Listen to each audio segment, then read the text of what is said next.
Добрый день, уважаемые пользователи каталога еврейских захоронений Республики Беларусь и Украины. С вами вновь я, Беньямин, руководитель этого проекта. Сегодня мы продолжаем серию наших роликов о еврейской генеалогии для начинающих. И сегодня мы обсуждаем проект, который был в прошлый раз. Он называется jewishgen.org. Мы вернемся к той же базе данных, которую мы обсуждали в последний раз. Это база всемирная еврейских захоронений, которая, напомню, содержит в себе более 3 миллионов записей. Сегодня мы обсудим те моменты, которые не успели обсудить в предыдущем видео. Еще раз повторим, как правильно делать поиск. И я надеюсь, для тех, кто к нам обращается именно вот по этому вопросу, это видео будет полезным. Давайте переключимся на сам сайт. Давайте перейдем на jewishgen.org.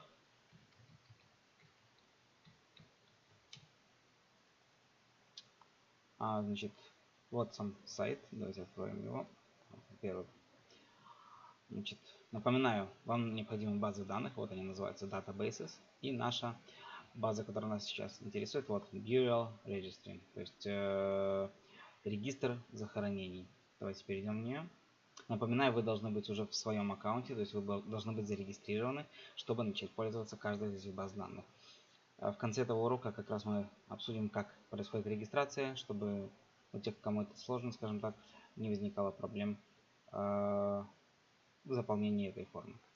Значит, напоминаю, посередине страницы этой базы данных у вас есть меню поиска, которое доступно у вас частично, если вы не являетесь меценатом этой организации, то есть не сделали единоразовое пожертвование $100, но это вполне достаточно для поиска. В предыдущем видео, насколько я помню, мы не охватили вот этот пункт, географический регион, то есть чтобы можно было выбрать, в какой стране, в каком городе искать. Вот видите, целый список огромных стран и государств, которые присутствуют в каталоге. Но, допустим, вы не хотите искать среди него, это тяжело, долго, не нравится. Давайте посмотрим, где же у нас есть список всех кладбищ, которые есть в каталоге. Давайте, я не знаю, как перейти на него напрямую, давайте попробуем сделать это с помощью поиска. Откроем любое захоронение, например, вот будем искать мою дедушку или бабушку, прадедушку или бабушку. Давайте посмотрим во всех регионах, откроем какое-то кладбище. Значит, смотрите, есть здесь небольшая проблема, я думаю, это техническая, что вы просто не знали, что вас это не пугало. Видите, вот он нашел совпадение внутри Восточной Европы, Западной Европы. Если мы нажмем сейчас сюда, вот, допустим, видите, запись находится в кладбище Италии. Если мы нажмем сюда, он просто вернет нас на страницу поиска. Я не знаю, с чем это связано.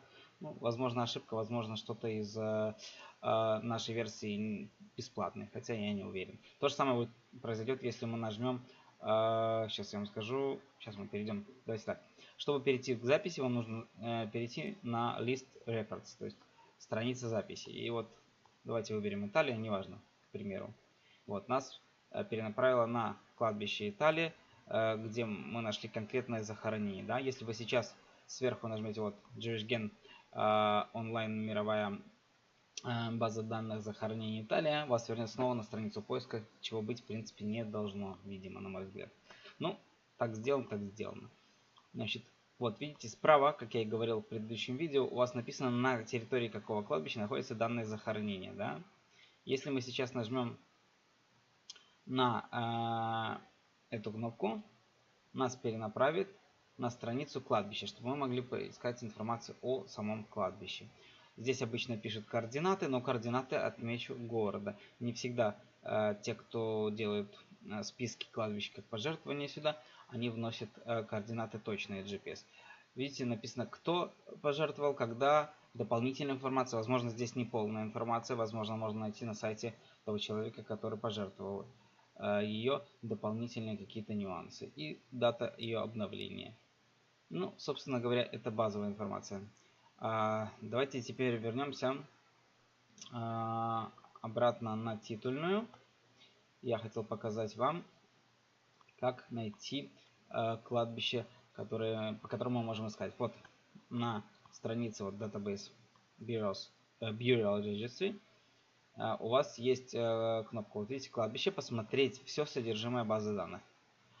Мы нажимаем на эту кнопку, и он показывает теперь нам кладбище с количеством самих кладбищ с количеством захоронений на каждом кладбище по каждой стране. Вот, допустим, как видите, уже есть те, которые я искал. Беларусь. В Беларуси, допустим, 60 кладбищ, 52 217 захоронений всего.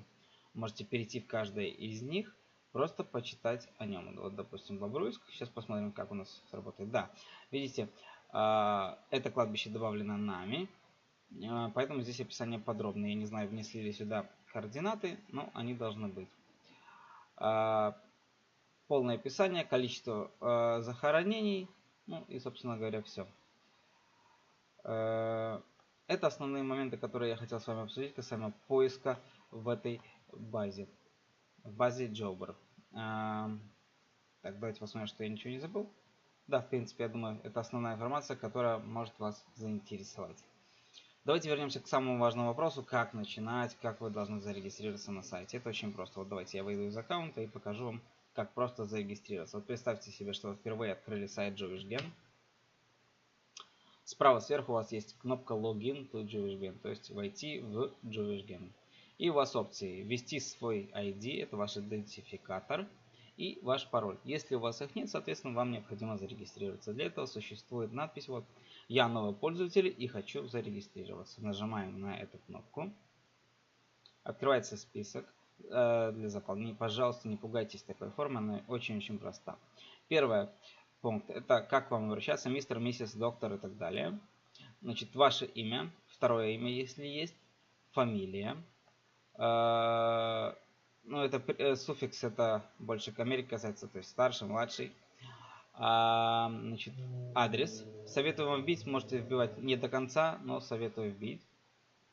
Город, почтовый код, страна и телефон. Пожалуйста, заполняйте все данные. JewishGen хотя бы базово посмотрит, что вы записали. Если данные не будут соответствовать хотя бы логической действительности, вам будет отказано во входе и будет предложено ввести данные вновь. Вы не сможете искать, пока не исправите свои данные.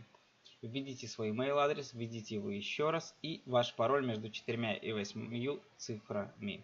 Дальше, как вы узнали о JewishGen, выберите из списка, это вам выбирать. И последние два момента, это показывать мое имя и ID номер только.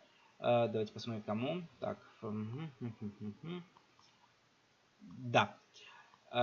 Другим пользователям будут ли показываться ваши контактные данные, он спрашивает. Я рекомендую оставить все по умолчанию. Все-таки мы делимся знаниями, давайте вот это соблюдать. Значит, и последнее. Делиться ли данными, полученными JewishGen, с партнерами или другими организациями, которые помогают в поиске. Я советую вам оставить это. Это очень хороший пункт. Давайте и нажимаем зарегистрироваться. Собственно, это и все, что я хотел вам на сегодня рассказать. Если у вас есть дополнительные вопросы, пожалуйста, пишите их в видео. Спасибо и всего доброго.